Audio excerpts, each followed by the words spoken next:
Hello guys, what's up? So I'm back again for another tutorial video.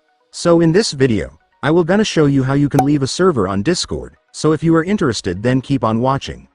But before all that, if you are new to my channel consider to like and subscribe for more videos like this, and also, you can comment down below if you have something that you want me to make a tutorial about. So without further ado, let's start the tutorial. So to leave a server on Discord, it's actually so easy, just follow what I'm gonna do. So for the first step, I want you to go to the server that you want to leave. And once you're on the server, next, I want you to click the server name at the top. And after clicking it, there it is guys, you will now be able to see the leave server option right here, so just go and click it.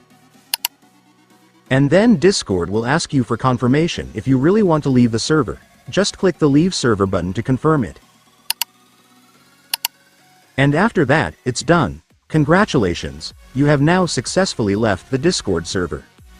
And so that's just how you do it guys. Now that you've watched this video you can now do it yourself. So that concludes our tutorial video for today. I hope it helped you. Thanks for watching, goodbye.